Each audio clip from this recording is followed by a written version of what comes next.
Okay, am I going to be going overboard, transgressing if I transgress in the dua? There is transgression in the dua. I have to ask Allah Azza wa Jalla an equivalence for my wrongdoing or for the wrongdoing of that person onto me. So, for example, a person, he swore at you. He said to you, dog. You're allowed to say you dog as well. But he said you dog and pig, you've transgressed. You retaliated and you gone extra. The pig. Why did you say that? You're allowed to say your dog and he is sin because he started it. Now he's asking me about the dua. So this person, he had, let's say, robbed your money, made a fraud. And I went to make dua. Oh Lord, make him to lose his children and his wife to be divorced and to break his back and rob him from all his money, keep him outside. And best thing, Akhi, oh Lord, to take revenge for me. So Allah will take revenge in the best of ways.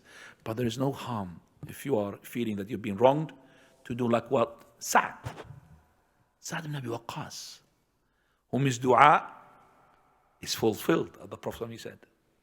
His dua, that's it, you finished. Sa'di was in the province at the time of Umar al-Khattab. He was the imam of a certain masjid. Not certain, he's the leader of the province, he's the mayor of that province. So, his kunya is Abu Ishaq. So there was a complaint about him from such and such place, a masjid there. Complaint. So Umar al-Khattab, he had sent to check up on this. And that person, the companion, he went to check and he checked, and all of them, they said, MashaAllah, is good, except for one masjid. This is where the complaint came from. He stood up, he said, well, if you asked us, then I'm going to tell you. He's a person, if he leads us in the prayer, he doesn't know how to lead us.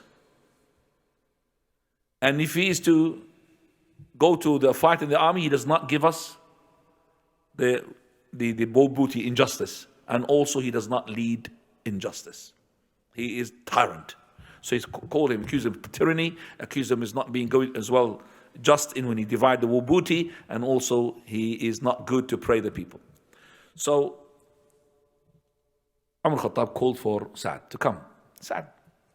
That's what the claim from Masjid Bani Abs, saying that you are doing such and such and such and such. He said, as for me, O leader of the believers, you know that I pray with him, and he told you the prayer of the Prophet of Allah. I prolong the first 2 rak'ah and shorten the second 2 rak'ahs. As for the wubuti and as for the justice, that's what I do.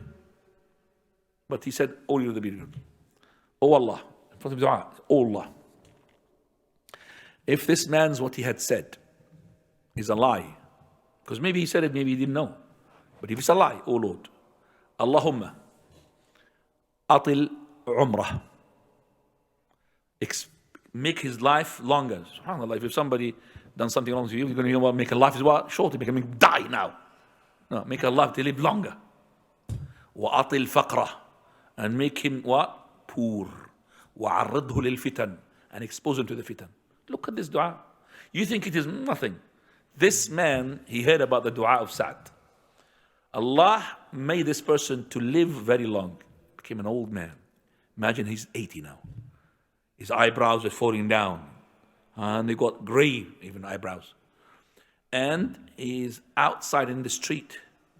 And he is after the women. Imagine an old man doing like this to a woman. Imagine. Huh? You old man, what are you doing? Nobody's going to look at him. So he said, what's wrong with you, old man? He said, well, asabatni da'watu Sa'd. I've been struck by the supplication of Sa'd. Alas, I'm finished. This man is after women. Allah, after girls. It's an old man. Allah, see, this is what I'm saying.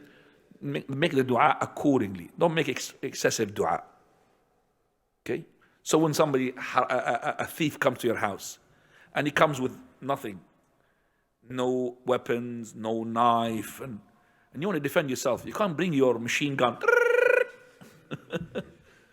That's not correct. Islam will take you responsible for that. It's not allowed. This person came with an anti-aircraft machine gun, or with a tank, or rocket launcher, wipe him out of existence. No, it's not allowed in Islam.